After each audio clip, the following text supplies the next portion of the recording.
Hello, folks. Welcome back to Precalculus. Today we're in Chapter 6, Section 2, and we're still verifying identity. So an extension of 6.1 and 6.1 continue. Here you see we start off with a box of little tidbits. That's all they are. So I would recommend reading through it. I'm not going to read through it with you, but talking about different things we can do to maybe help us verify a little bit better, like using common denominators, converting to sine and cosine, distributing, factoring, multiplying by conjugates, etc. Okay, so that's what we're going to be doing today, is doing a little bit more difficult problems. So let's dive right in. So if we look at this first one, we're looking at it, we probably want to choose the left side, and it's just screaming distribute. So what we're going to do is distribute, and if we remember that anything times its reciprocal is always going to be 1, so sine times cosecant is going to be 1, and then we got minus sine squared. So let me just write that 1 in there.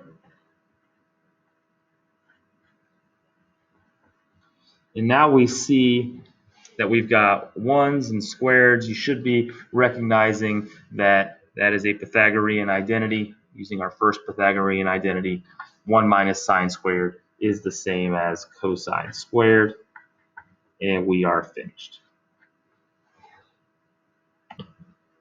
Okay, now let's take a look at this next one here. Now you really could choose either side. I'm going to go ahead and choose the left, but recognizing that something plus something, I've got two things. I'd like it to be one big thing, cosecant, secant. So I'm going to want to combine. And what I like to use to combine is common denominators.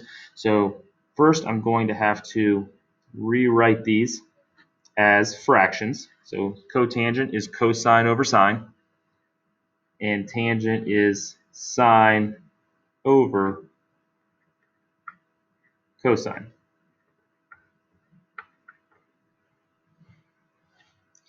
Now, common denominators, we multiply the left fraction, top and bottom,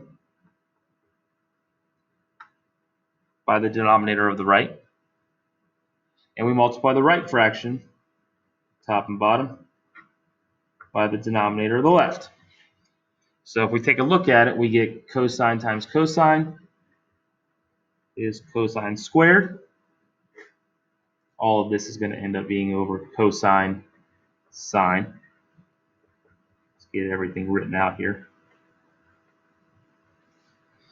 And then looking at the right fraction, top is going to be sine times sine, which is sine squared. And again, the denominator is going to be cosine times sine. So got some squared terms again, specifically cosine squared plus sine squared. We know that's Pythagorean identity. That's equal to 1. So we're left with 1 over cosine times sine.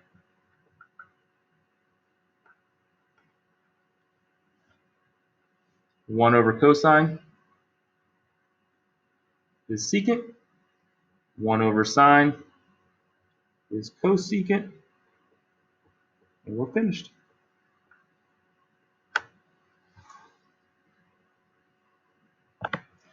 Okay, let's keep moving on here. This next one, obviously the left side looks a little bit more difficult, so that's what we're going to work on. And I got this cubed, which I don't really like. Okay, but I notice I have a sign in each term, so I'm going to go ahead and factor off a sign. It's going to leave me with cosine plus sine squared secant.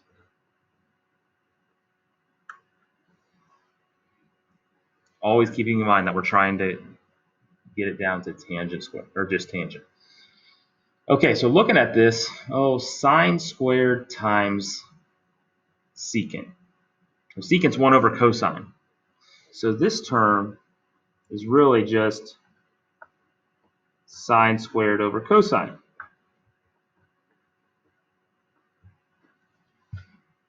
And I know I got this other cosine here, so I'll write it out.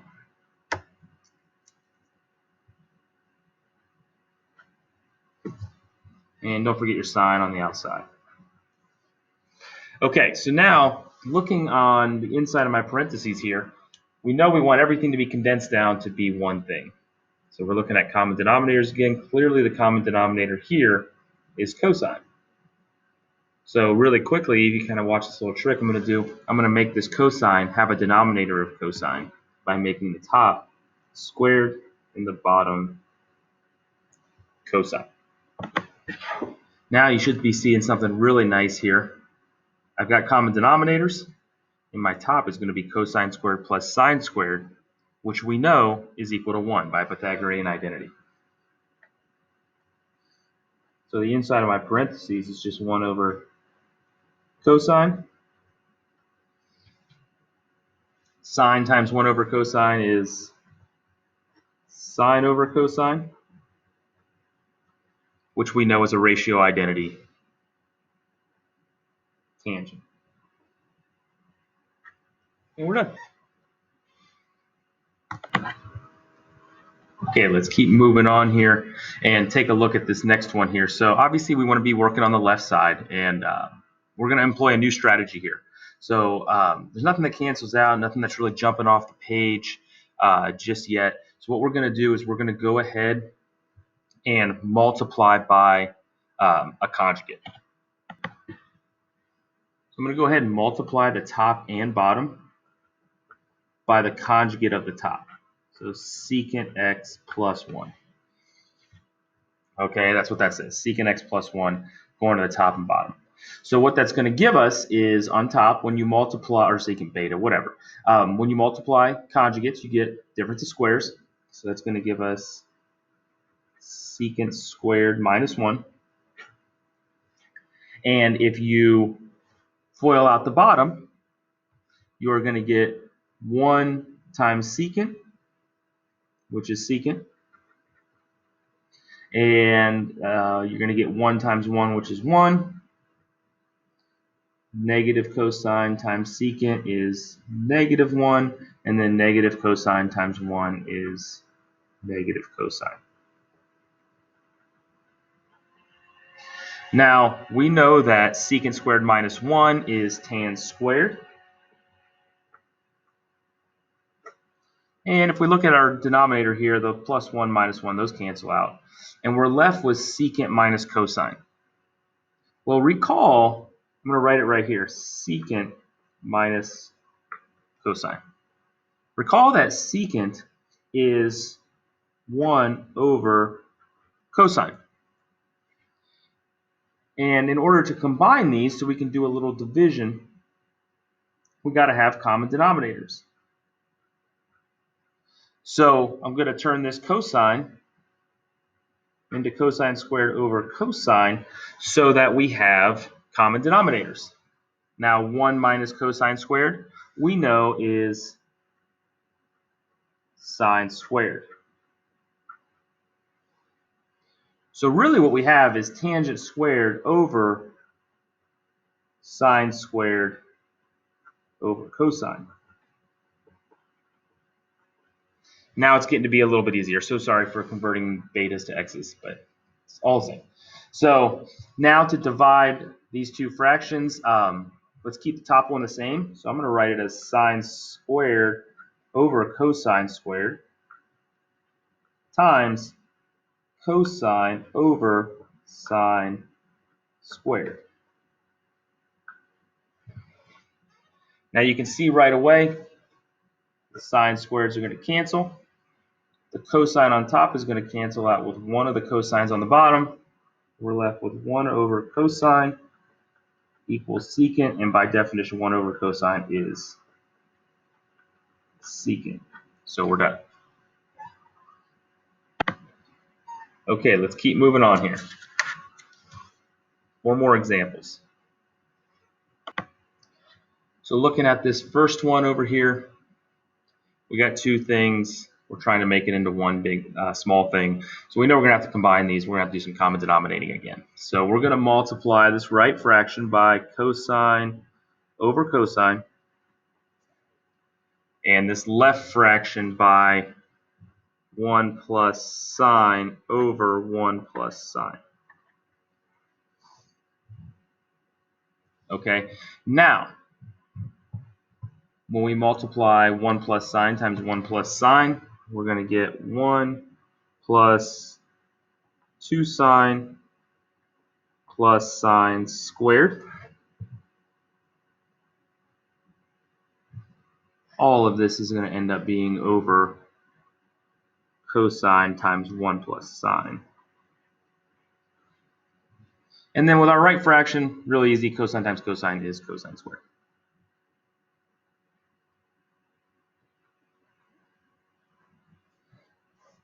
Okay, now, probably looking sine squared plus cosine squared, Pythagorean identity. That's 1, and I'm going to combine it with this 1 over here, so we're going to end up with 2 plus 2 sine over cosine times 1 plus sine.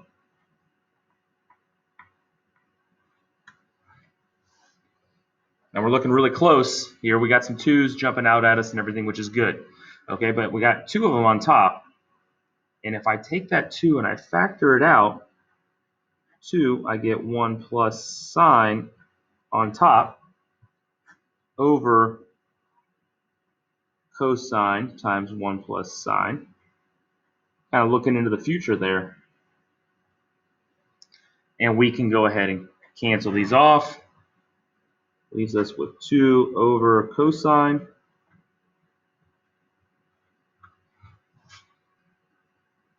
which is 2 secant. And we're done.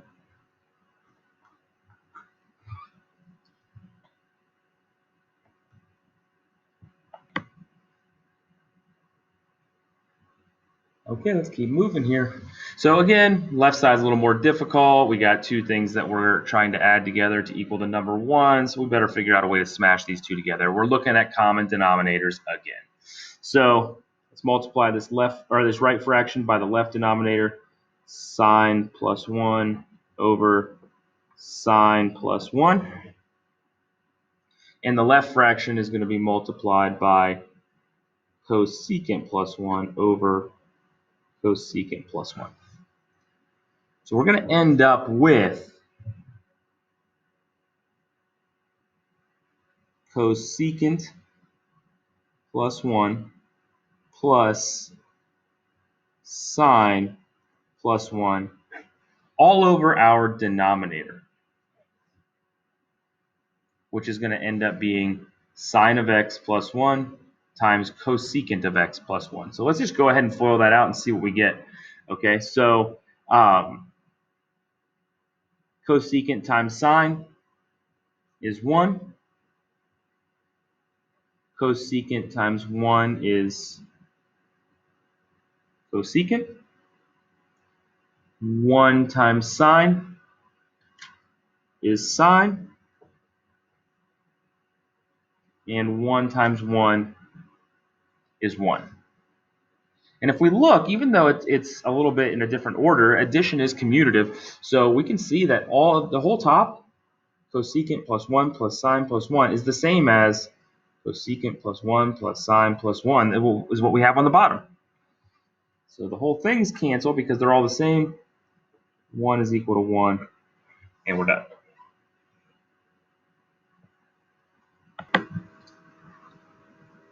Okay, let's keep moving here. Let's take a look at this next one. Obviously, we want to be working on the left.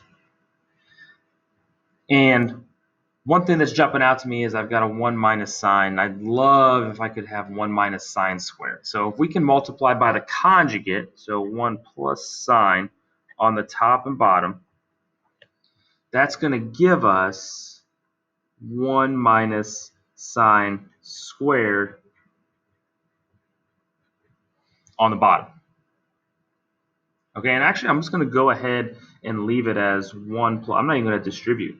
1 plus sine times cosine times cotangent.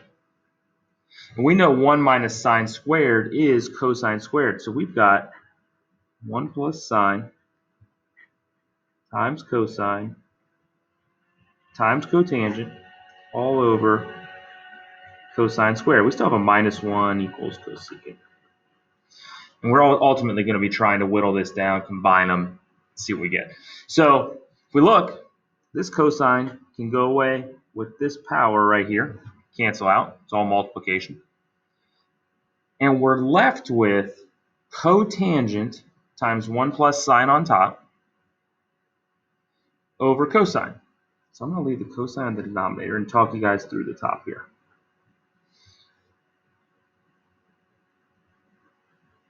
So let's talk through the top.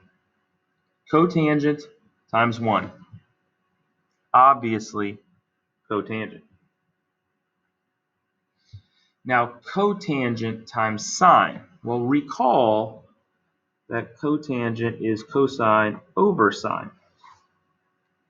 So when you go to multiply cotangent times sine, the sines are going to cancel out, leaving you with just a cosine.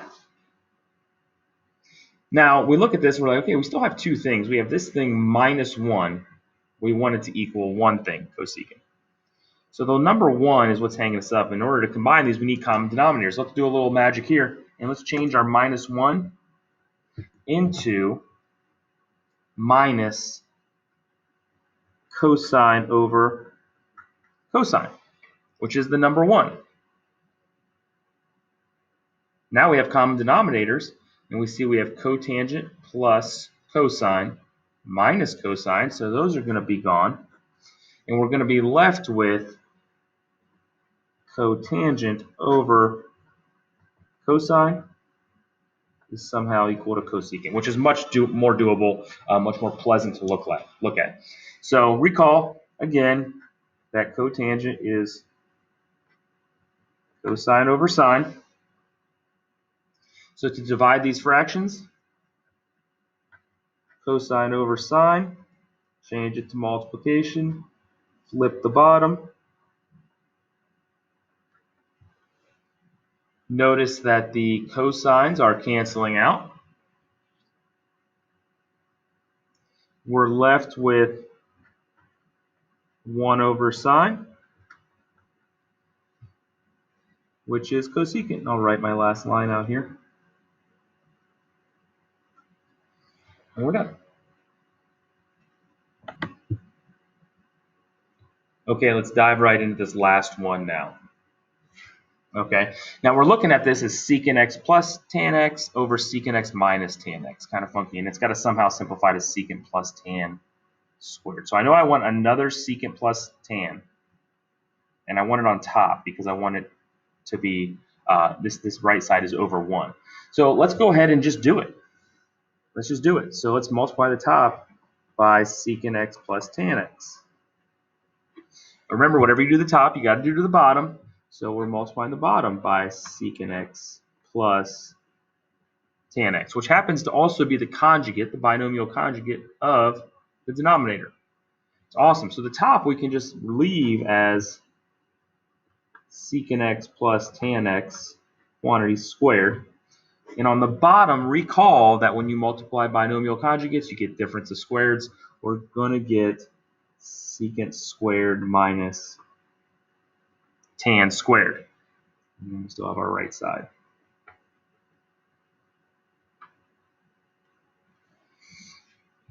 Okay, now we got secant squared, we got minus tan squared. We should immediately be referring back to our Pythagorean identity. Secant squared minus tan squared is equal to 1. So we can plug that in.